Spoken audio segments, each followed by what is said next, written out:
نحمده ونصلي على رسوله الكريم.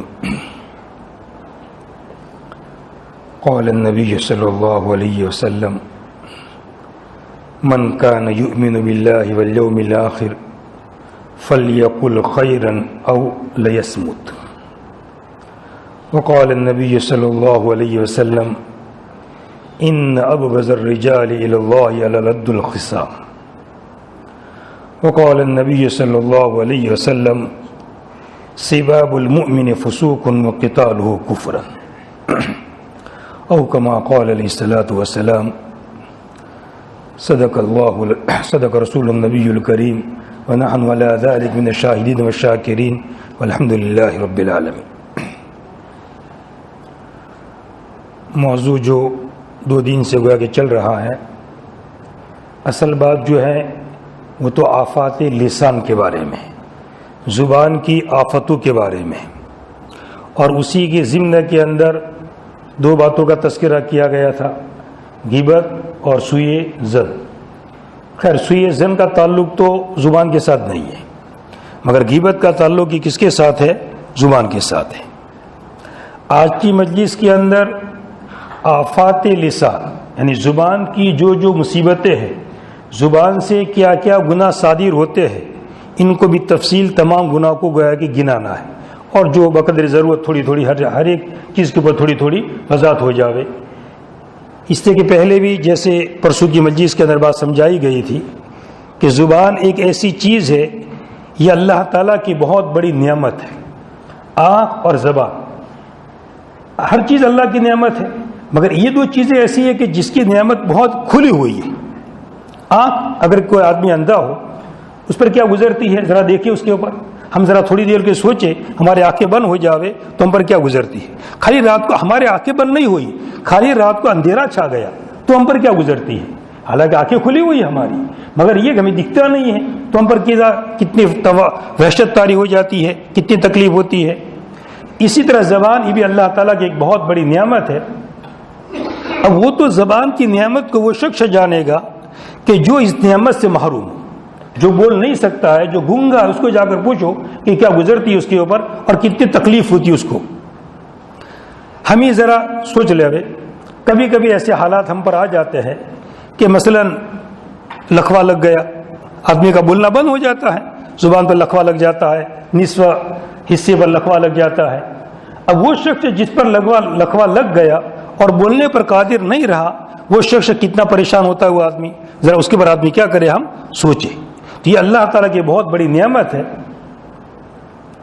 اچھا، یہ زبان، یہ اللہ تعالیٰ کی بہت بڑی نعمت ہے. کبھی بند ہو گئی یہ زبان. اب ہم کسی ڈاکٹر کے پاس گئے اور ڈاکٹر نے یہ کہا کہ دیکھو تمہاری زبان، میں دوا دارو تو کر لیتا ہوں، یہ زبان تمہاری چالو ہو سکتی ہے، مگر اس میں کچھ شرائط رہیں گے. آپ کو یہ کلام کرنے کی اجازت رہے گی اور یہ کلام کرنے کی آپ کو اجازت نہیں رہے گی. دوا اس طرح کی ہے ذرا کہ اگر آپ یہ کلام کریں گے تو آپ کی زبان پھر بند ہونے کا امکان ہے، پھر بند ہو جائے گی. اور میں جو کہوں وہی کلام کریں گے آپ تو آپ کی زبان بند نہیں ہوگی. تو کیا ہم اس ڈاکٹر کی جو ہم کو نصیحت کرے گا، اور ڈاکٹر جس چیز کا ہم کو پابند کرے گا، ہم اس کے پابند رہیں گے کہ نہیں رہیں گے؟ ہم کو یقین ہے، ڈاکٹر نے ہم کو مشورہ دیا ہے کہ دیکھو اس طرح کا تم کلام کرنا تو تمہاری زبان انشاءاللہ چلتی رہے گی، کوئی تکلیف تم کو نہیں پہنچے گی. مگر تم نے اس طرح کا کلام کر دیا، یہ باتیں اگر تم نے زبان سے نکال دی تو پھر سے تمہاری زبان کے بند ہونے کا کیا ہے، امکان ہے. اب آدمی کتنے احتیاط کے ساتھ چلے گا، آدمی سوچ سکتا ہے. بس اسی طرح سوچنا ہے اللہ تعالیٰ کی نعمت کے بارے میں کہ اللہ تعالیٰ نے ایک زبان، ایک نعمت دی، اور اللہ تعالیٰ نے ایک پابندی عائد کر دی ہے، ایک قانون عائد کر دیا ہے کہ فلاں باتیں زبان سے نکالنی ہے اور فلاں باتیں زبان سے نہیں نکالنی. یہ اللہ تعالیٰ، اسے اللہ کی نعمت ہے، اللہ تعالیٰ نے دی. جب چاہے اللہ تعالیٰ چھین بھی سکتے ہیں. واقعات کتنے اپنے سامنے ہوتے ہیں، کتنے واقعات پیش آتے ہیں کہ فلاں کی زبان بند ہو گئی، لکھوا لگ گیا، نہیں بول سکتا ہے، آدمی کوما میں چلا گیا ہے. ہمارے سامنے واقعات ہیں، کتنے واقعات ہم ہمارے دیہات میں دیکھتے ہیں، ہمارے شہروں میں دیکھتے ہیں، ہمارے رشتہ داروں میں دیکھتے ہیں، کتنے واقعات پیش آ جاتے ہیں. اس لیے ہمیں زبان کی بہت، اللہ کی جو نعمت ہے، اس نعمت کی ہمیں بہت زیادہ کیا کرنی ہے، قدر کرنی ہے. اب زبان سے کون کون سے گناہ صادر ہوتے ہیں؟ ایک تو میں نے غیبت کا گناہ گویا گوگی جس طرح کل تفصیل کے ساتھ ایک بات واضح کر دی اس کے بارے میں. اور کتنے کتنے ایسے گناہ ہیں جو زبان سے صادر ہو سکتے ہیں. اسی میں سے ایک گناہ ہے لا یعنی کلام، بغیر ضرورت کے کلام کرنا. خود حدیث میں جیسے کل بھی میں نے حدیث سنائی تھی، من حسن اسلام المرء ترک ما لا یعنی. اسلام کی اچھائی کے اندر سے یہ ہے، مسلمان کی حسن میں سے یہ ہے کہ لا یعنی کلام چھوڑ دے. ابھی لا یعنی کا کیا مطلب؟ ایسا کلام کہ جس میں کوئی فائدہ نہ ہو. انسان اپنی زبان سے جو کلام نکالتا ہے اس کی 4 قسمیں ہیں.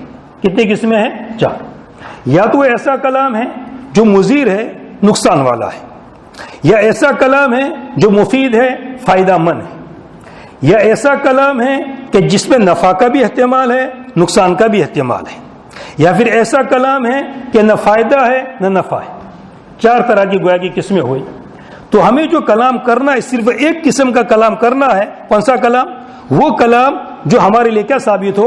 مفید ثابت ہو، نفع مند ثابت ہو. وہ کلام جو ہمارے لیے ضرر کا باعث بنے، چاہے دنیاوی ضرر ہو کہ چاہے دینی ضرر ہو، ایسا کلام نہیں نکالنا ہے. یا ایسا کلام کہ جس میں دونوں خطرات ہیں، ہو سکتا ہے کہ نفع ہو جاوے، ہو سکتا ہے کہ نقصان ہو جاوے، ایسا کلام بھی زبان سے نہیں نکالنا ہے. اور وہ کلام کہ جس میں نہ فائدہ ہے نہ نقصان، نہ دین کا کوئی فائدہ نہ دنیا کا فائدہ، تو ایسا کلام کرنے سے کیا فائدہ؟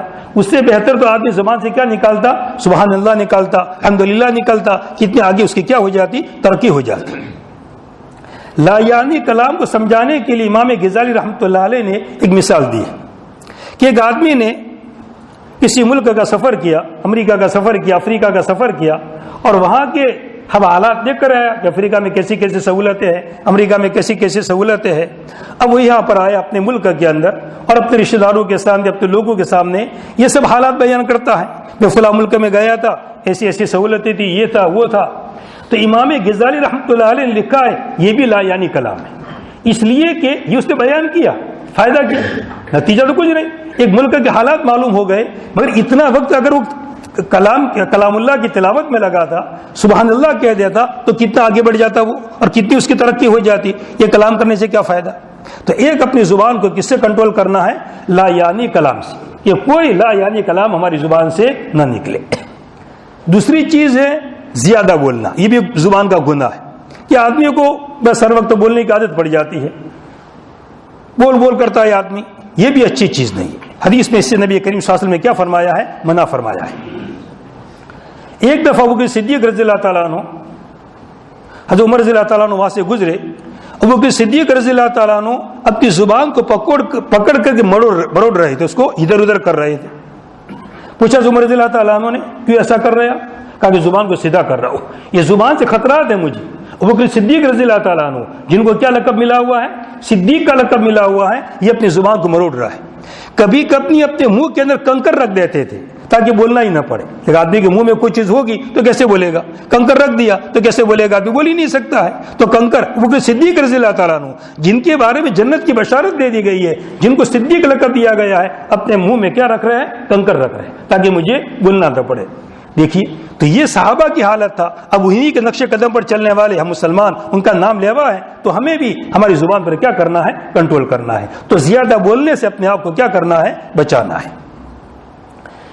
تیسری چیز ہے باطل کا ذکر، غلط چیزوں کا ذکر کرنا اپنی زبان پر. لا یعنی کلام بھی نہیں کرنا ہے، زیادہ بھی نہیں بولنا ہے، اور باطل غلط کلام، جھوٹ آدمی کلام نکالے، اسی طرح غیبت کی لائن کا کلام نکالے، یہ جتنے بھی کلام ہے باطل کی لائن کے، یہ تمام چیزوں سے اپنے زبان کو کیا کرنا ہے؟ روکنا ہے. چوتھی چیز ہے بات کاٹنا اور جھگڑا کرنا. کوئی بولتا ہے تو فوراً اس آدمی کی صفت کیا ہے؟ اس کی بات کاٹ دو، اس کی بات چلنے مت دو. یہ بھی زبانی کا قصور ہے کہ فوراً اس کی بات کو کاٹنے کی کوشش کرتا ہے. ایک بولا تو اس کی بات آگے چلنے مت دو، کیسے بات کاٹ ڈالوں. یہ بھی زبانی کی ایک آفت ہے. تو یہ عادت بھی ہمارے اندر سے ختم. کوئی بول رہا ہے تو ٹھیک ہے، اللہ نے اس کو زبان دی ہے، بول رہا ہے، ہمیں خامخواہ اس کی کلام میں دخل گیری کرنے کی کیا ضرورت ہے؟ نبی کریم صلی اللہ علیہ وسلم آپ کی مجلس کے اندر جب بھی کوئی بولتا تھا آپ بولتے تھے، تمام صحابہ خاموش، کوئی بولتا نہیں تھا. اور اگر کسی صحابی نے کوئی بات شروع کی، کوئی سوال شروع کیا، تو سب چپ ہو جاتے تھے. کوئی ایک دوسرے کی بات کو کاٹتے نہیں تھے کبھی بھی، پوری بات اچھی طرح. حتیٰ کہ نبی کریم صلی اللہ علیہ وسلم کی عادت شریفہ تھی، ایک شخص نے ایک بات سنائی، کوئی واقعہ، کوئی مسئلہ، کوئی بھی بات سنائی. اب وہی بات کسی اور صحابی نے سنائی جو پہلے آپ سن چکے ہیں، مگر پھر بھی آپ ایسا احساس نہیں ہونے دیتے تھے اس صحابی کو کہ ان کو یہ پتا چلے کہ میں پہلی بات سن چکا ہوں، کیونکہ ان کی کیا ہوگی، دل چکنی ہوگی. جیسے میں ایک بات سن چکا ہوں کسی سے، اب میرے سامنے دوسرا آدمی بات شروع کرے تو میں کیا کہہ دیتا ہوں، بھائی یہ سن لیا ہے رہنے دو. اب حالانکہ اب اسے آدمی ایک آدمی بات کہہ رہا ہے، ذرا اس کی بات سن لینی چاہیے، اس کے دل چکنی نہیں ہونی چاہیے. تو اس لیے یہ ہماری عادت ہونی چاہیے کہ بعد ہمیں کبھی کسی کی کاٹے نہیں، جھگڑا بگڑا ہم نہ کریں. خصومت، جھگڑتے رہنا. جیسے میں نے حدیث سنائی، ان ابغض الرجال الی اللہ الالد الخصام، کہ لوگوں میں سب سے زیادہ مقبوض اللہ تعالیٰ کے نزدیک جھگڑالو ہے. بس ہر وقت کسی نہ کسی جھگڑا، بیوی سے جھگڑا، بچوں سے جھگڑا، پڑوس سے جھگڑا، بھائیوں سے جھگڑا، بہن سے جھگڑا، کبھی کسی نہ کسی جھگڑا. یہ بھی کس کی آفت ہے؟ زبانی کی آفت ہے. تو یہ بھی اپنے آپ پر کنٹرول کرنا ہے کہ اپنی زبان کی خصومت سے، لڑائی جھگڑوں سے اپنے آپ کو کیا کرنا ہے، روکنا ہے. فصاحت کلام کے لیے تصنع، ایک پیغام مجھے آپ کو پہنچانا ہے، کوئی بات مجھ سے آپ سے کرنی ہے. اب میں اس کو سیدھا سیدھا بیان نہیں کرتا ہوں، اس کو ذرا تصنع کر کے، ادھر ادھر کے اچھی طرح کلام لگا کر کے خواہ مخواہ کا میں تصنع کرتا ہوں. حالانکہ بات سیدھی سیدھی مجھے کر دینی ہے، مگر بات کو میں سیدھا نہیں کر رہا ہوں، کیا کر کے، تصنع کر کے، ادھر ادھر مروڑ کر کے پیش کر رہا ہوں.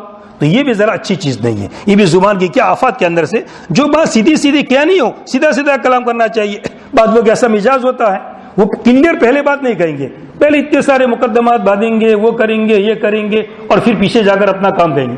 بھائی اتنا سارا مقدمہ باندھنے کی کیا ضرورت تھی؟ بھائی سیدھا سیدھا جو کام کہنا تھا پہلے سے کہہ دو نا. بھائی اتنا سارا لمبا مقدمہ باندھنے کا، اتنا سارا ہمارا وقت ضائع کر دیا، اب پیچھے تم نے اتنی بات کہی کہ ہمارا بات کا خلاصہ اتنا ہے. تو اتنا سارا خامخواہ کا تصنع کرنے کی ضرورت، یہ بھی کس کی مصیبتوں کے اندر سے ہے؟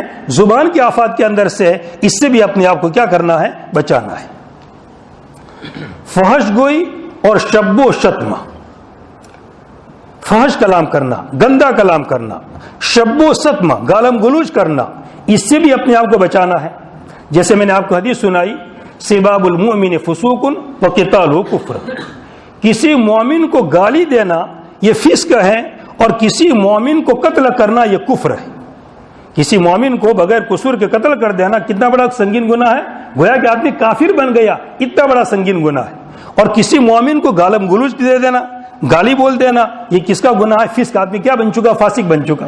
جیسے کتنے اعمال ایسے ہیں کہ آدمی ایسا کام کرنے سے کیا بن جاتا ہے؟ فاسق بن جاتا ہے. تو کسی مومن کو بلا وجہ خامخواہ اس کو کیا دے دی؟ گالی دے دی، تو آدمی کیا بن جائے گا؟ فاسق بن جائے گا. ایک حدیث میں ذکر کیا گیا، فرماتے نبی کریم صلی اللہ علیہ وسلم کہ کوئی اپنے والدین کو گالی نہ دے. کوئی اپنے والدین کو گالی نہ دے. صحابہ کے سامنے آپ نے فرمایا تو صحابہ بڑے تعجب کرنے لگے، ایسا کون کرے گا اپنے ماں باپ کو گالی دے گا؟ وہ اس زمانے کی بات ہے، جبکہ صحابہ کا زمانہ خیر القرون کا زمانہ تھا. آج تو یہ بھی ہو رہا ہے کہ لوگ اپنے ماں باپ کو بھی کیا دے دیتے ہیں؟ گالیاں دے دیتے ہیں، اور پتہ نہیں ماں باپ کو بھی کیا کیا کہہ دیتے ہیں. مگر وہ زمانہ خیر القرون کا زمانہ تھا. صحابہ کے ذہن میں بات آ ہی نہیں سکتی تھی کہ کوئی اپنے ماں باپ کو گالی دے. اللہ کے رسول کیسے ہو سکتا ہے؟ تو آپ نے فرمایا کہ ماں باپ کو گالی دینا اس طرح ہے کہ تم نے کسی اور کے ماں باپ کو گالی دی، اب اس کے بدلے کے اندر اس نے تمہارے ماں باپ کو گالی سنائی. تو تم نے کسی اور کے ماں باپ کو گالی سنائی تو تمہارے ماں باپ کو کیا سننی پڑی؟ گالی سننی پڑی. اگر تم اس کے والدین کو گالی نہ دیتے تو یہ تمہارے ماں باپ کو کیا کرتا؟ گالی نہ دیتا. تو یہ اپنے ماں باپ کو کیا کرنا ہے؟ یہ بھی ایک طرح کا کیا دینا ہے؟ گالی دینا ہے. اس لیے اپنے آپ کو گالی سے بھی، فحش کلام سے بھی، فحش کلام جو لوگوں کے عرف میں اچھا نہیں لگتا ہے. مثلا جیسے ہم پاخانہ وغیرہ جانا ہے تو ہم کیا لفظ بولتے ہیں؟ استنجا جانا ہے. یہ ذرا لفظ کیسا لگتا ہے؟ مہذب، اچھا لگتا ہے.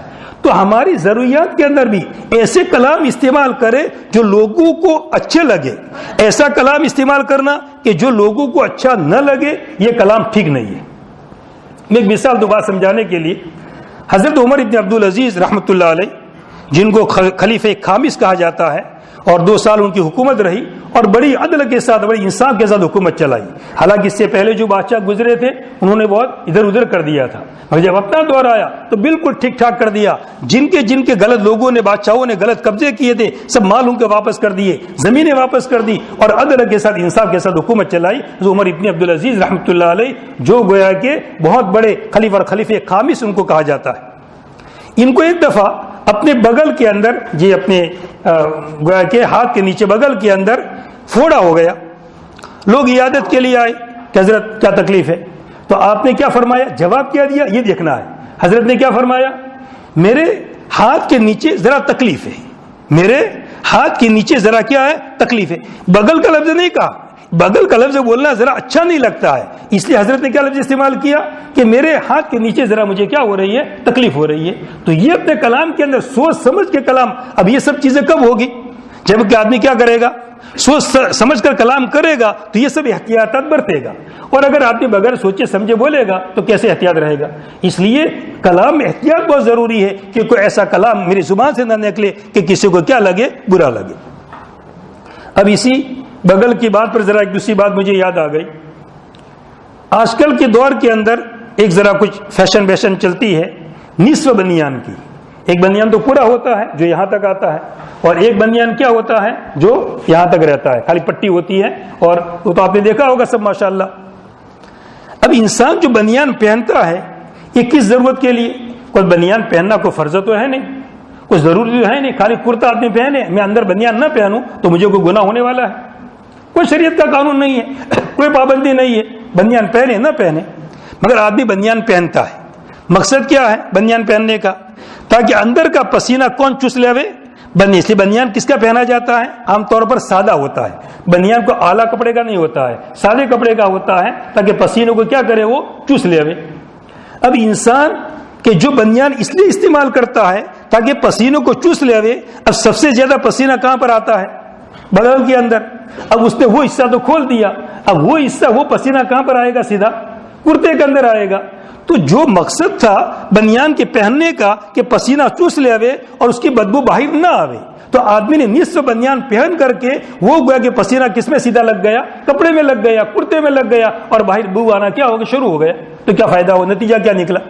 جب اتنی حضرت عمر ابن عبدالعزیز خالی یہ لفظ بولنے سے شرماتے ہیں، لفظ بغل بولنے سے شرما رہے ہیں، اور کیا کہہ رہے ہیں کہ میرے ہاتھ کے نیچے ذرا مجھے کیا ہے، تکلیف ہے، اور ہم تو ہمارے بغلوں کو ذرا کیا کر دیتے ہیں، کھول دیتے ہیں۔ اب ذرا تھوڑا ایک دماغ پر لیجیے آپ، میں یہ کہتا ہوں آپ اپنے گھر میں ہیں، میں یا کوئی بھی ہو اپنے گھر میں ہے، میں نے کرتا نکال دیا ہے، گھر میں آدمی کرتا نکال دیتا ہے اور بنیان میں گھومتا ہے، ایسا ہوتا ہے۔ اب وہ بنیان جو نصف بنیان ہے جس میں بغل کھلا ہوا ہے اور گھر میں چکر لگا رہا ہے، اس گھر میں اس کی ماں ہے، اس کی بہنیں ہیں، اس کے رشتہ دار ہیں، ان رشتہ داروں پر کیا گزرتی ہوگی؟ ٹھیک ہے آپ کے سامنے نہیں بول رہے، اگر حیا کا مادہ ہوگا تو ان ہماری ماں بیٹیوں کے اوپر کیا گزر رہی ہوگی؟ ذرا سوچیں کہ بغل اس طرح کھلا ہوا ہے، آدمی گھر میں آدمی کیا لگا رہا ہے؟ چکر لگا رہا ہے، مگر اس کا تعلق کس کے ساتھ ہے؟ حیا کے ساتھ، شرم کے ساتھ۔ اگر حیا کا مادہ ہوگا آدمی تو کوئی ماں بہن ہمارا ٹھیک ہے بھائی، باپ ہے، بیٹا ہے، بھائی ہے، بولنا ٹھیک نہیں لگتا ہے بہن کو، اس لیے نہیں بولے گی وہ، مگر بہن پر کیا گزر رہی ہوگی؟ وہ تو وہی جانتی ہوگی کہ میرا یہ بھائی کس طرح گھر میں گھوم رہا ہے، ذرا سوچیں ہم اس کے اوپر۔ تو یہ ہمارے اکابر تھے کہ لفظ بغل بولتے ہوئے گویا کہ شرماتے تھے، اور ہم تو گویا کہ بغل کو کھلا رکھتے ہیں اندر بھی ہم شرماتے نہیں ہے۔ یہ بہت ہی گویا کہ غلط چیز ہے، اللہ تعالیٰ بھی اس سے کیا فرماوے؟ حفاظت فرماوے۔ تو یہ فحش گوئی اور شب و شتم یعنی کیا دینا؟ گالی دینا، لعنت کرنا، یہ بھی ایک بڑا سنگین زبان کا گناہ ہے۔ کیا کرنا؟ لعنت کرنا۔ حدیث میں ہے، فرمایا نبی کریم صلی اللہ علیہ وسلم نے، آپ نے لعنت سے منع فرمایا کہ مومن لعان نہیں ہوتا ہے، مومن لعنت کرنے والا نہیں ہوتا ہے، مومن طعان نہیں ہوتا ہے، تانا دینے والا، جو اپنے کہتے ہیں ٹونا مارنا، یہ تانا دینے والا مومن نہیں ہوتا ہے، لعنت کرنے والا نہیں ہوتا ہے۔ لعنت کرنا بڑا سنگین گناہ ہے۔ ایک حدیث میں ذکر کیا گیا، سنیے ذرا توجہ کے ساتھ حدیث، فرماتے نبی کریم صلی اللہ علیہ وسلم، اگر کسی نے کسی پر لعنت بھیجی اور وہ شخص سامنے والا لعنت کا مستحق نہیں تھا، تو حدیث میں ذکر کیا گیا ہے وہ لعنت لوٹ کر کہاں آئے گی؟ اسی کی طرف آئے گی جس نے لعنت بھیجی ہے، لوٹ کر آئے گی۔ اسی لیے فقہاء نے لکھا ہے کہ ایک تو عام لعنت کرنا، مثلا یوں کہنا کافروں پر لعنت، فساقوں پر لعنت، ٹھیک، اس کی شریعت نہیں اجازت، ایسا کہہ سکتا ہے، یا یوں کہے یہودیوں پر لعنت، نصرانیوں پر لعنت، یہ ٹھیک ہے۔ اور اگر کسی شخص کا نام لے کر لعنت بھیجنا ہے تو اگر وہ ایسا شخص ہے کہ جس کا انتقال، جس کی موت حالت کفر میں آئی، پکی بات ہے، جیسے ابو جہل کی موت حالت کفر کے اندر آئی، فرعون کی موت حالت کفر کے، حدیث میں بالکل پکی بات ہے، فرعون حالت کفر میں مرا ہے، ہم یوں کہ فرعون پر لعنت ہے، ابو جہل پر لعنت ہے، تو ٹھیک ہے۔ باقی ایسا شخص چاہے وہ کافر ہو، مسلمان تو چھوڑو، چاہے وہ کافر ہے مگر ہمیں پتہ نہیں ہے کہ کفر پر مرا ہے کہ اسلام پر مرا ہے، کتنے لوگ ایسے ہوتے ہیں کفر میں زندگی بسر کرتے، ہو سکتا ہے ایمان ان کے دل کے اندر ہو اور آخر میں کلمہ پڑھ لیا ہو یا دل سے ایمان لے آئے ہو اور موت کس کی حالت میں آئی ہو؟ ایمان کی حالت میں، تو ایسے شخص پر بھی لعنت بھیجنا جائز نہیں ہے، چاہے کافر ہے، کافروں میں رہتا تھا، مگر کسی کا نام لے کر کے ہمیں لعنت بھیجنے کی اجازت نہیں۔ ایک حدیث میں واقعہ ذکر کیا گیا، ایک صحابی کا کپڑا سکھا ہوا تھا، جیسے ہم باہر سکھاتے ہیں کپڑا، ایسے کپڑا سکھایا ہوا تھا، ہوا آئی تو اس نے اڑا دیا کپڑا، تو وہ صحابی جو تھے جن کا کپڑا اڑا دیا گیا وہ ہوا کو کیا کرنے لگے؟ لعنت کرنے لگے کہ ہوا پر لعنت ہو۔ تو فرمایا نبی کریم صلی اللہ علیہ وسلم نے ہوا پر لعنت بھیجو، ہوا تو معمورہ ہے، اس کو حکم دیا گیا، اس ہوا کو کون چلاتا ہے؟ اپنے ہاتھ سے تو چلتے نہیں ہیں، اللہ تعالیٰ چلاتے ہیں، تو گویا کہ ہوا کو لعنت کرنا، یہ تمہارا ذرا نتیجہ دیکھو کہ لعنت کہاں پہنچنے والی ہے، اس لیے آپ نے فوراً منع فرما دیا کہ ایسی چیز نہیں ہے۔ ابو بکر صدیق رضی اللہ تعالیٰ نے ایک دفعہ اپنے غلام کو لعن طعن کر رہے تھے، تو وہاں سے نبی کریم صلی اللہ علیہ وسلم کا وہاں سے گزر ہوا اور کہ غلام نے کچھ قصور بصور کیا ہوگا، کچھ ہوگا مسئلہ، تو اس کو لعن طعن کر رہے تھے، تو آپ نے فرمایا صدیق اور لعن طعن یہ دو جوڑ کیسے کھاتا ہے؟ صدیق ہو کر کے لعن طعن۔ فاروق صدیق رضی اللہ تعالیٰ عنہ نے معافی مانگی اور اپنے غلام کو آزاد کر دیا، اپنے غلام کو انہوں نے کیا کر دیا؟ آزاد کر دیا۔ اس لیے اپنے آپ کو لعنت سے بچانا ہے۔ یہ زیادہ مرض کس کے اندر پایا جاتا ہے؟ عورتوں کے اندر پایا جاتا ہے، اپنے بچوں کو کوستی ہے، لعن طعن کرتی ہے، اور پتہ نہیں کیسے کیسے الفاظ، بعض دفعہ غصے کے اندر عورتیں بول دیتی ہے پیٹو مرود نہیں، ایسا بول دیتے ہیں، اب پیٹو مرود نہیں، اور مر گیا بچہ، اب روتی ہے، کیوں رو رہی ہے؟ اب تو نے تو خود زبان سے نکالا تھا کہ پیٹو مرود نہیں، تو اب وہ تو مر گیا، گویا کہ تو نے خود تو کہا تھا کہ مرا نہیں، اب تو مر گیا تو کیوں رونے کی کیا ضرورت ہے؟ تو ایسے الفاظ سے بہت بچنے کی ضرورت ہے۔ کوئی لعن طعن ہمارے ماں بہنوں کو بھی سمجھاوے کہ اپنی زبان سے اپنے بچوں کو کبھی غلط لفظ نہ کہیں۔ یہ پورا ماحولیات کا جو اثر پڑتا ہے، اخلاقیات کا اثر پڑتا ہے، یہ ہمارے گھروں کا اثر پڑتا ہے۔ ہم ایسے الفاظ بولتے ہیں، ہم سے بچے سیکھتے ہیں، پھر بچے وہ آگے نقل ہوتی ہے، ماں گھر میں ایسا بولتی ہے، بہنیں ایسا بولتی ہے، تو ہمارے گھروں پر کنٹرول کرے کہ کوئی لعن طعن کا لفظ نہ بولے۔ حدیث میں ذکر کیا گیا، فرمایا نبی کریم صلی اللہ علیہ وسلم نے کہ میں نے جہنم کے اندر بہت ساری عورتوں کو دیکھا ہے، عورتیں جہنم میں زیادہ ہے۔ تو پوچھا صحابہ نے، اللہ کے رسول کیا بات ہے کہ جہنم میں عورتیں زیادہ ہوگی؟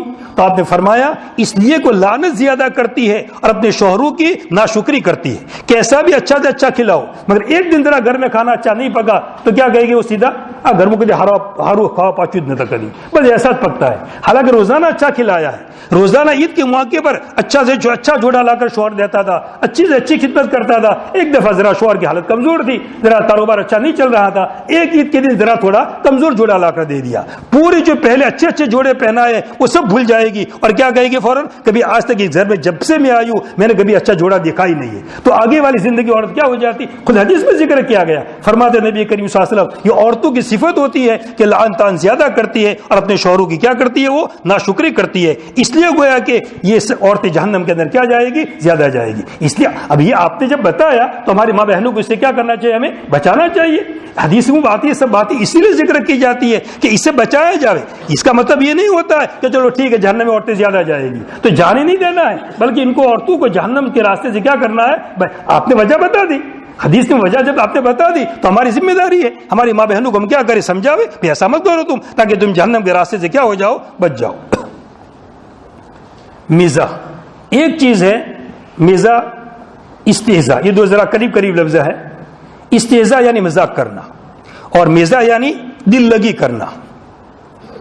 دل لگی کوئی ایسی بات کہنا کہ جس کی وجہ سے ذرا ماحول ٹھیک ٹھاک ہو جاوے، ذرا لوگوں کے دماغ ذرا فریش ہو جاوے اور خوشی کی ایک لہر دوڑ جاوے، ایسا کبھی کوئی کلام کہہ دینا۔ نبی کریم صلی اللہ علیہ وسلم بھی دل لگی کی باتیں کیا کرتے تھے، اب مذاق کبھی نہیں کرتے تھے۔ مذاق کرنا گناہ ہے، اس کی اجازت نہیں ہے۔ دل لگی کرنے کی کیا اجازت ہے؟ اس سے کہ مذاق کا لفظ حضور کے لیے بولنا یہ ٹھیک نہیں، بلکہ کون سا لفظ ہے؟ دل لگی۔ اب اس کی مثال حدیث میں خود دی ہے، ہمیں بات سمجھانے کے لیے خود حدیث میں اس کی مثال دی گئی ہے۔ جب صحابہ نے آپ سے پوچھا اللہ کے رسول آپ تو سید الانبیاء ہیں اور آپ بھی اس طرح مزاح کرتے ہیں، دل لگی کی باتیں کرتے ہیں، تو آپ نے کیا جواب دیا؟ ہاں میں دل لگی کرتا ہوں، مگر میری بات کیسی ہوتی ہے؟ سچی ہوتی ہے، میری بات میں جھوٹ نہیں ہوتا ہے۔ کبھی میں نے دل لگی کی، میں نے مزاح کیا، مگر میں نے کبھی حق بات سے خلاف ورزی نہیں کی، میرے کلام میں کیا ہوتی ہے؟ بات سچی ہوتی ہے۔ پھر اس کی مثال دی، ایک بڑھیا عورت آئی نبی کریم صلی اللہ علیہ وسلم کے پاس اور حضور سے کہا کہ اللہ کے رسول دعا کیجئے کہ میں جنت میں چلی جاؤں۔ تو آپ نے کیا فرمایا؟ کوئی بڑھیا جنت میں نہیں جائے گی۔ آپ نے کیا فرمایا؟ کوئی بڑھیا جنت میں نہیں جائے گی. یہ لفظ آپ نے فرمایا. وہ بڑھیا رونے لگی, کیا ہوگا, میں جنت میں نہیں جاؤں گی. تو آپ نے فرمایا اس کو کہہ دو کہ بوڑھی ہونے کی حالت میں نہیں جائے گی, اس کو کیا بنا دیا جائے گا, جوان بنا دی, جس سے کہ جتنے بھی جائیں گے جنت کے اندر سب کی عمریں کتنی ہوگی, 32 سال. کتنی عمر, یہ جنت کا ایک دفعہ میں نے پورا تفصیل کے ساتھ پورا موضوع بیان کیا تھا, اور ایک ایک بات کو وہاں پر میں نے اس وقت سمجھا دیا تھا. جتنے بھی جنت میں جائیں گے یہ کتنے سال کی عمر کے ہوں گے, سب 32 سال, 1 سال کی عمر. وہاں عمر گھٹے گی بڑھے گی نہیں کہ چلو اب جیسے ہمارے یہاں پر عمر گھٹتی ہے بڑھتی ہے, اور جنت میں عمر گھٹے گی بڑھے گی نہیں. اور جنت میں سونا بھی نہیں ہے, نیند بھی نہیں آئے گی وہاں پر. لیکن نیند کا مطلب کیا, وہ تھکنا, وہاں تھکنا کہا ہے, تو وہاں نیند بھی نہیں ہے. اس لیے کہ یہ جو عمریں آگے پیچھے ہوتی ہے یہ کس کی وجہ سے ہوتی ہے, زمانے کے گزرنے سے. دن گزرا, رات گزری, 1 سال گزرا, تو عمریں آگے پیچھے ہوتی ہے. وہاں تو رات دن ہے ہی نہیں, زمانہ گزرے گا ہی نہیں. جیسے فریج میں ایک چیز رکھ دی جاتی ہے تو ایسی کی ایسی رہتی ہے, تو جنت میں آگے پوری فریج ایک طرح کی, وہ وہاں آگے پیچھے کچھ ہوگا ہی نہیں, بس جتنی عمر ہے اسی حساب سے چلے گا, سب کچھ آگے پیچھے نہیں ہونے والا ہے. اس لیے گویا کہ یہ مزاح دل لگے کرنا اس کی تو شریعت نے اجازت دی ہے, مگر وہاں بھی شرطیں ہیں. شرط کیا ہے کہ کوئی جھوٹ نہیں ہونا چاہیے, کسی کو تکلیف نہیں ہونی چاہیے, کوئی جھوٹ نہیں ہونا چاہیے, کسی کو تکلیف نہیں. اگر کسی کا طبیعت ایسے جو مزاح پسند نہیں ہے, دل لگی پسند نہیں ہے, تو اسے نہیں کرنے کی, اس کی اجازت نہیں ہے. تو جھوٹ نہیں ہونا چاہیے, کسی کو تکلیف نہیں ہونی چاہیے, اور اس کی عادت نہ بنا لے, بس ہر وقت جب بھی دیکھتا ہے بس اس کی یہی بس دل لگی کرنا, سب کو آسان ہے, یہ ٹھیک نہیں. ٹھیک ہے کبھی کبھار ایسی مجلس ہے, کبھی کبھار کر لیا, الگ مسئلہ ہے, باقی اس کی عادت نہیں بنانی چاہیے. اس سے بھی شریعت نے کیا کیا ہے, روکا ہے. تو مزاح یہ بھی کس کا فعل ہے, زبان کا فعل ہے. اور استہزاء جس کو میں نے کہا مزاح, تو مذاق کرنا کہ جس سے کسی کی تحقیر لازم آوے, یا تھوڑے آگے بڑھ جاؤ تاکہ پیچھے والا آنے والوں تھوڑے دب جاؤ, تھوڑے آگے جاؤ.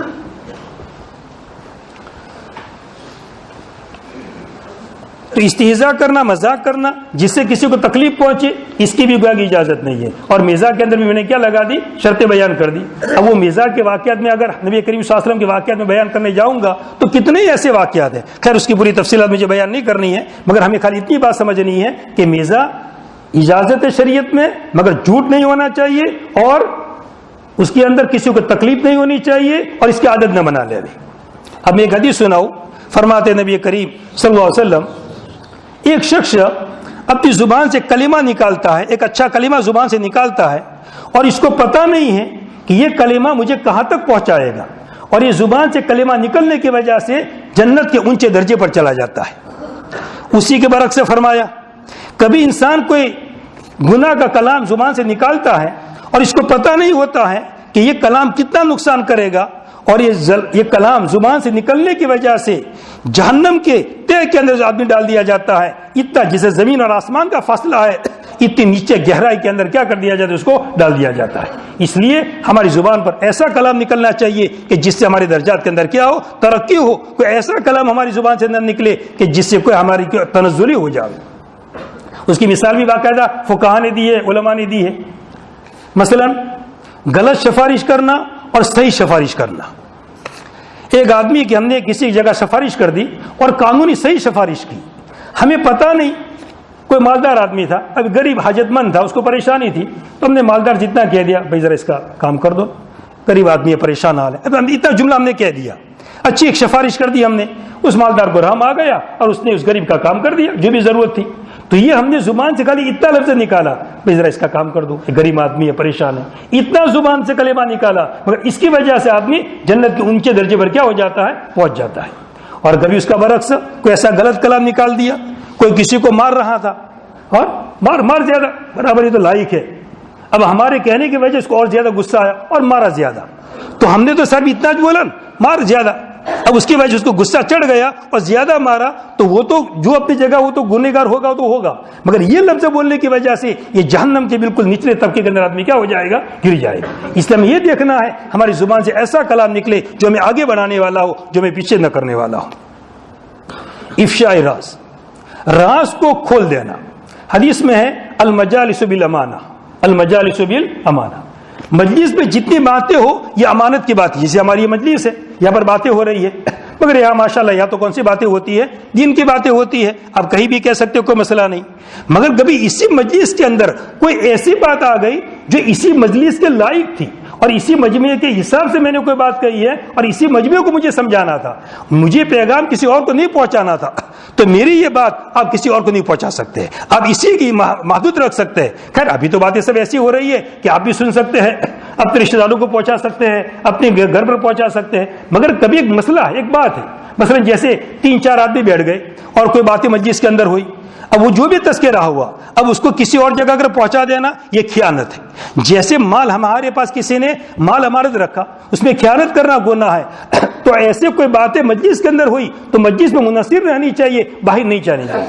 اسی طرح گھر کی باتیں ہیں, باپ بیٹے میں باتیں ہوا کرتی ہے, ماں بہنوں میں باتیں ہوا کرتی ہے, اندر اندر گھر میں سب جمع ہوتے باتیں ہوا کرتی ہے, یہ گھر کی باتیں گھر میں رہنی چاہیے. ہمارا بیٹا باہر جا کر کہے تو پورا نظام کیا ہو جائے گا, درہم برہم. ہمارا باپ گویا کہ اندر کی باتیں باہر جا کر کہے گا تو نظام کیا ہو جائے گا. یہ گھروں کا جو نظام خراب ہوتا ہے اس کی ایک وجہ یہ ہوتی ہے کہ ہماری اندر کی بات کیا ہو جاتی ہے, باہر لیک ہو جاتی ہے, کہ جس کی وجہ سے پورا نظام خراب ہو جاتا ہے. تو یہ المجالس بالامانہ, کہ کسی کا راز فاش نہ کیا جاوے, یہ گویا کہ ہماری ذمہ داری ہے اور ہم تمام مجالس سے کیا شمار کی جاتی ہے, امانت شمار کی جاتی ہے.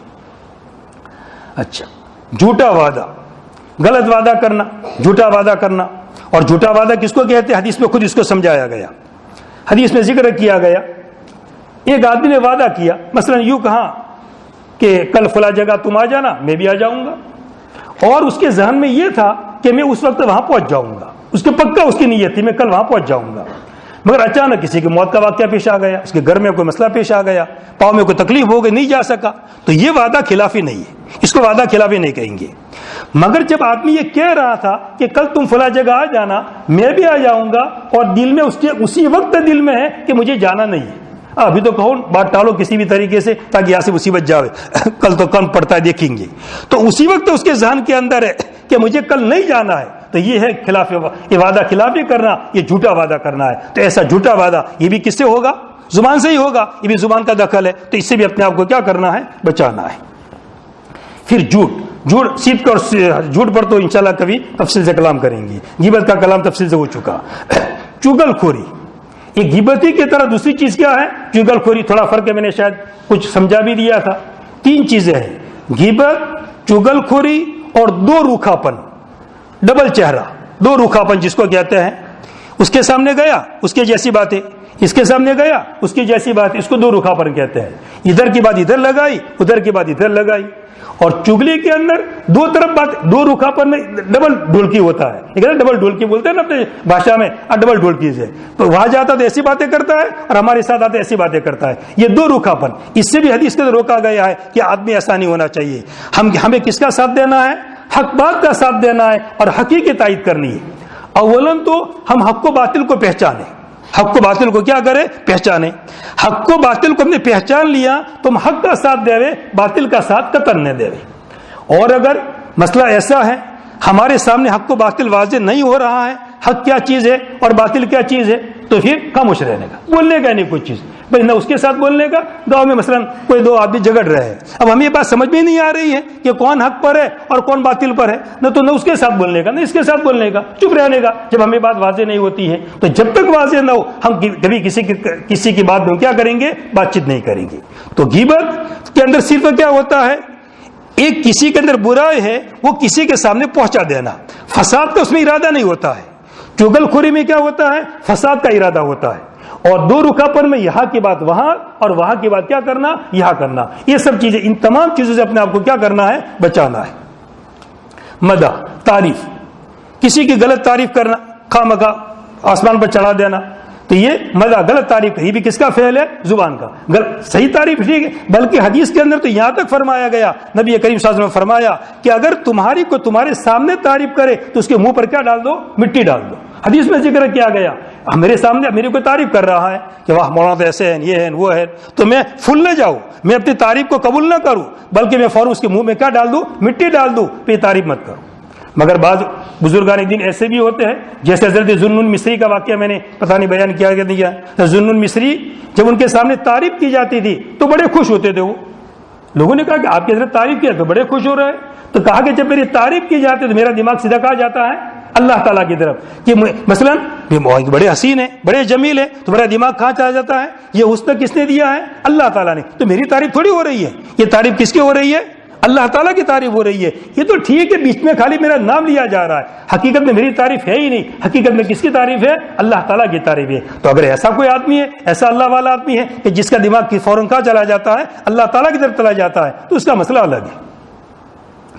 کلام کی غلطیوں سے غفلت, ہم کلام کرتے ہیں اس میں کبھی غلطیاں ہو جاتی ہیں, تو اس سے بھی اپنے آپ کو بچانا ضروری ہے کہ کلام میں حتی الامکان غلطیاں نہیں ہونی چاہیے. ہمارا کلام ایسا ہونا چاہیے صاف اور واضح ہونا. ہاں کبھی کبھار ہوگا, اصل مسئلہ ہے یہ. اصل مسئلہ حدیث اور محدثین کے وہاں پر آتا ہے کہ حدیث بیان کرنے کے اندر کیا برتتے ہیں؟ غفلت برتتے ہیں. تو اس سے روکا گیا ہے, یہ ٹھیک نہیں ہے. تو اپنے کلام میں کیا نہیں ہونی چاہیے؟ غلطیاں نہیں ہونی چاہیے. اپنا کلام بالکل کلیئر اور واضح ہونا چاہیے.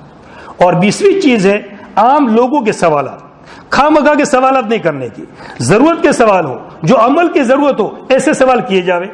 جیسے ابھی تھوڑے دن پہلے فون آیا تھا کہ وہاں رمضان کے اندر عذاب قبر ہٹا دیا جاتا ہے, تو کیا کافر سے بھی ہٹا دیا جاتا ہے؟ پوچھ رہا تھا فون میں مجھے. پھر میں نے کہا میں ابھی سارود میں ہوں, یا کوئی میرے پاس سب کتابیں مہیا نہیں ہیں, اور ابھی تم کو اس مسئلے کی ضرورت کیا پیش آئی کہ کافر سے عذاب قبر ہٹتا ہے کہ نہیں ہٹتا ہے؟ وہ ہٹا کہ نہیں ہٹا, ہمیں کیا لینا دینا؟ چلو ہٹ گیا مان لیا, تو ہمیں کیا تکلیف؟ نہیں ہٹا تو ہمیں کیا تکلیف؟ ہمیں کوئی لینا دینا ہے؟ یہ خواہ کے سوالات ہیں. تو ایسے خواہ کے سوالات جس کی ضرورت نہ ہو, سوالات ایسے کیے جاوے کہ جس کی علمی ضرورت ہو, کہ جس کا کام کاج جو دینی مسائل, علمی مسائل ہے, عملی لائن کے مسائل ہے, نماز کے لائن کے, روزے کے لائن کے, زکوٰۃ کے لائن کے, تو یہ سوالات کرنے کے ہیں. جس کی کوئی ضرورت نہیں ہے, اللہ کی اگر کچھ نہیں ہونے والی ہے, اللہ تعالیٰ اس کا سوال نہیں کریں گے, تو ہمیں اس کے سوالات کرنے کی کیا ضرورت ہے؟ یہ بھی کس کی مصیبت ہے؟ زبان کی مصیبت ہے. ان تمام چیزوں سے اپنے آپ کو کیا کرنا ہے؟ بچانا ہے. اللہ تعالیٰ ان تمام چیزوں ہمیں کیا فرماوے؟ توفیق نصیب فرماوے. اب ایک بات دوسری آخر میں مجھے کہنا ہے, ایک سوال مجھے اپنے نوجوانوں سے کرنا ہے. بوڑھے تو بیچارے اپنی جگہ پر ہے جو بھی ہے, مگر میرا سوال یہ جوانوں سے ہے, اس کا جواب جوانوں کو دینا پڑے گا. اللہ تعالیٰ نے ایک بارش برسائی, سنیں اچھی طرح, ایک بارش برسائی اللہ تعالیٰ نے, جس بارش کے اندر کنکر بھی برسے اور موتیا بھی برسے. جس بارش میں کیا برسا؟ کنکر بھی برسے اور کیا برسا؟ موتیا بھی برسے. اندر موتی ہوتے ہیں نا, گویا کہ قیمتی چیز ہوا کرتی ہے, تو موتی بھی برسے, یا خود کہہ دو موتی کہہ دو, اچھی چیزیں برسی, اور پتھر بھی برسا, کنکر بھی برسے اس کے اندر. تو میرا سوال یہ ہے, آپ حضرات موتی لیں گے یا کنکر لیں گے؟ بتائیے. کنکر لیں گے نا؟ کیا لیں گے آپ؟ موتی لیں گے, کنکر نہیں لیں گے نا؟ پکی بات, اچھی طرح. اب کیا لیں گے؟ موتی ہی لیں گے آپ, کنکر نہیں لیں گے. اچھا, کنکر تھوڑا قریب ہے اور موتی تھوڑا سا دور پڑا ہے, تب بھی اب آگے جائیں گے کہ نہیں جائیں گے؟ کہ نہیں, وہاں رک جائیں گے. پھر کنکر قریب یہ لے لو, آگے کون بڑھتا ہے؟ چاہے تھوڑا دور پڑا ہوگا, مگر آپ کہاں بڑھیں گے؟ موتی کی طرف بڑھیں گے, اب کنکر کی طرف بڑھیں گے نہیں. یہ بات آپ کے ذہن میں بیٹھ گئی برابر اچھی طرح. اب ذرا آگے کی بات ہمیں سمجھنی ہے اچھی طرح. کل ذرا شروع کے اندر جب میں بیٹھا تو مجمع بہت ہی شروع میں بہت ہی قلیل مقدار کے اندر تھا, تو میں نے ساتھیوں سے پوچھا کہ میں نے کیوں ایسا مسئلہ آج کوئی روزانہ تو کیا تھوڑا تھوڑا آتے رہتے لوگ, کل تو کوئی آ ہی نہیں رہا تھا. میں نے پوچھا ساتھیوں سے, تو بتایا کہ بھائی آج جموں سر میں میت ہو گئی ہے, اس لیے لوگ آ گئے ہیں. میں نے کہا ٹھیک ہے. مگر بعد میں مجھے تحقیق سے پتہ چلا وہ مسئلہ تو اپنی جگہ تھا ہی, جو تھا وہ تو میت تو ہوئی تھی, لوگ گئے بھی تھے ماشاءاللہ. مگر دوسرا مسئلہ بھی تھا کچھ یہ کہ جس کے اندر کل کیا کچھ میچ ہوا کرتی ہے نا, پتہ نہیں اس کا نام کیا تھا, آئی پی آئی, تو میچ تھی کچھ, اس کی وجہ سے ہمارے جوان اس میں شریک ہو گئے تھے اور اس مجلس کے اندر نہیں آ سکے تھے. اب میں آپ سے یہ پوچھ رہا ہوں, وہ آئی پی آئی کے اندر آپ نے دیکھا سنا, پتہ نہیں جو بھی ہوا, مجھے پتہ نہیں کیا کیا, وہ دیکھا وہ سنا, اور آپ تھوڑی قریب پہ جہاں بھی آپ کھڑے ہوں گے کوئی نہ کوئی مسجد تو ہوگی, بازار میں کھڑے ہوں گے تو جامع مسجد ہوگی, اس طرف کھڑے تو مرکز کی مسجد ہوگی.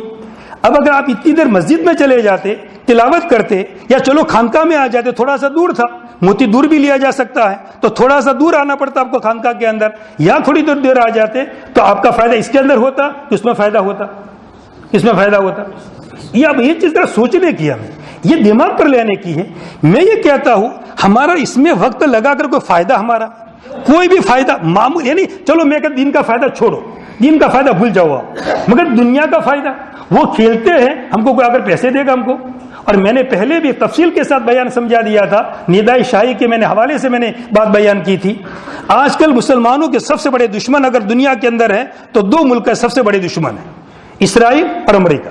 یہ سب سے بڑے دشمن مسلمانوں کے ہیں۔ جتنے پیارے پگنڈے پوری دنیا میں پھیلتے ہیں بس یہی سے پھیلتے ہیں، امریکہ اور اسرائیل، یہ سب سے بڑے دشمن ہیں۔ اسرائیل کی کوئی ٹیم ہے؟ کبھی آپ نے سنا؟ جو لوگ معلومات رکھتے ہیں مجھے بتا بھائی اسرائیل کی ٹیم ہے؟ کیوں وہ ٹیم نہیں رکھتا ہے اپنی؟ اس کو کیوں ضرورت نہیں ہے؟ کیا اس کو اپنے میدان میں نہیں آنا ہے؟ امریکہ کی ٹیم ہے، کیوں نہیں ہے؟ یہ دشمن کا حربہ ہے کہ تم اس میں لگ جاؤ اور اپنے اوقات کو ضائع کرو اور گویا کہ ہم تو یہ کام نہیں کریں گے۔ یہ ذرا سمجھنے کی چیز ہے، اس کے پیچھے ہمارا وقت خراب کر کے کا فائدہ۔ میں نے اس وقت جاپان کا واقعہ بھی سنایا تھا، جو ندائے شاہی کے اندر یہ واقعہ چھپا تھا۔ جاپان کے اندر ایک دفعہ اس طرح میچ ہوئی تو وہاں کا بادشاہ بھی دیکھنے کے لیے گیا، جو جاپان کا زمین پہلے کی بات ہے، ندائے شاہی کے اندر چھپا ہوا تھا، میں نے خود پڑھا تھا ندائے شاہی کے اندر۔ تو ایک رسالہ آتا ہے ندائے شاہی، تو اس میں وہ جاپان کے اندر میچ ہوئی تو وہاں کا بادشاہ دیکھنے کے لیے گیا، تو پوچھا شام کو بھی کیا نتیجہ نکلا؟ کہا کہ ابھی نتیجہ نہیں آیا، وہ جو میچ ہوتی ہے 5 دن والی تو اس میں تو دیر سے آتا ہے نا، یہ تو آج کل تو کیا ہے، یہ امیہ چلتی ہے، وہ تو جلدی نتیجہ آتا ہے، اور جو ٹیسٹ چلتا ہے اس میں 5 دن تک چلتا رہتا ہے۔ تو کیا نتیجہ ابھی نہیں آیا ہے؟ ابھی کل پتہ چلے گا کیا ہوتا ہے۔ وہ کل بھی گیا بادشاہ، دیکھا پھر آج کیا ہوا؟ کہا کہ آج بھی نتیجہ نہیں ہے، ابھی کل بھی آنا پڑے گا۔ پرسوں بھی گیا وہ، پھر آج کیا ہوا؟ کہا کہ آج بھی نتیجہ نہیں، ابھی اور بھی آنا پڑے گا۔ تو اس نے کہا کہ جس کھیل کے پیچھے اتنے ایام خراب کرنے پڑے اور ابھی تک اس کا نتیجہ نہیں آ رہا ہے تو کیا سب پبلک اس کے لیے بیٹھی ہوئی ہے اتنے ایام خراب کرنے کے لیے؟ آج سے میرے ملک کے اندر یہ کھیل نہیں کھیلا جائے گا۔ آپ نے نہیں دیکھا ہوگا کہ جاپان میں یہ کھیل کھیلا جاتا ہے، یہ تو ہمارے ملکوں میں آتے ہیں اور ادھر ادھر کے قریب کے ملکوں میں آتے ہیں، یہ فرصت میں سب بیٹھے ہیں اس ملکوں میں کھیلا جاؤ۔ کبھی آپ نے دیکھا کہ جاپان میں کھیلا گیا؟ ابھی قطر پوری تیاری کر رہا ہے، کون سا ملک ہے؟ اسلامی ملک ہے، اس کو ویران کرنے کا ہے، تو قطر پوری تیاری کر رہا ہے کہ وہاں یہ کھیل کھیلا جائے۔ جاپان میں کیوں نہیں کھیلا جاتا یہ کھیل؟ وہ کیوں اپنے ملک میں دعوت نہیں دیتے ہیں کھیلنے کے لیے کسی کو؟ پتہ ہی ان کو کہ ہمارے لوگ کیا ہو جائیں گے، خراب ہو جائیں گے۔ اس لیے ہمیں ہماری جوانوں ہماری جوانی ضائع نہیں کرنی ہے۔ ہماری جوانی اس لیے اللہ تعالیٰ نے ہمیں نہیں دی ہے کہ اس کے پیچھے ضائع کرے، اس لیے آج سے توبہ کرو، ہم اس کی پیچھے کبھی وقت ضائع نہیں کریں گے۔ اللہ تعالیٰ مجھے بچاوے۔ اب ایک بات میں سنا دوں ذرا،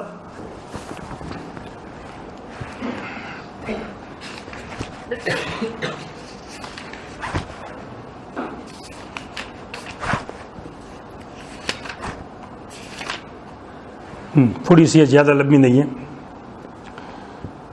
اچھے کاموں میں مصروف رہو، اوپر مضمون ہے اچھے کاموں میں مصروف رہو۔ ولید ابن مغیرہ، امیہ ابن خلف اور عاص ابن وائل کفار تھے اور دین اسلام کو ختم کرنے کے لیے مال و دولت خرچہ کرتے تھے۔ اگر مسلم نوجوانوں کو دیکھا جاوے تو یہ سست اور نڈال دکھائی دیتے ہیں، کھانے پینے یا نیند میں مشغول نظر آتے ہیں۔ حضرت عمر رضی اللہ تعالیٰ عنہ صبح سے شام تک اپنے کاموں میں مصروف رہتے، نیند کم کرتے۔ ایک مرتبہ گھر والوں نے کہا کہ آپ نیند کیوں نہیں کرتے، کیوں سوتے نہیں؟ آپ نے فرمایا اگر میں رات کو سوؤں تو میں آخرت کو ضائع کروں گا، اگر دن میں سوؤں تو میری عوام ضائع ہو جائے گی۔ بس آگے بات سننی ہے۔ حضرت عمر رضی اللہ تعالیٰ عنہ ناکام بیٹھنے والوں اور فارغ رہنے والوں کو تنبیہ کرتے۔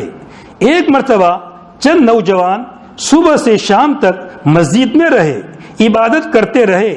آپ نے انہیں مار کر مسجد سے نکالا اور فرمایا جاؤ رزق کے لیے جد و جہد کرو، آسمان سے سونا چاندی کی بارش نہیں ہوتی، بیکار اور فارغ رہنے سے وساوس پیدا ہوتے ہیں اور آدمی نفسیاتی امراض میں مبتلا ہوتا ہے۔ جد و جہد اور چستی سے دل خوش ہوتا ہے اور سعادت حاصل ہوتی ہے۔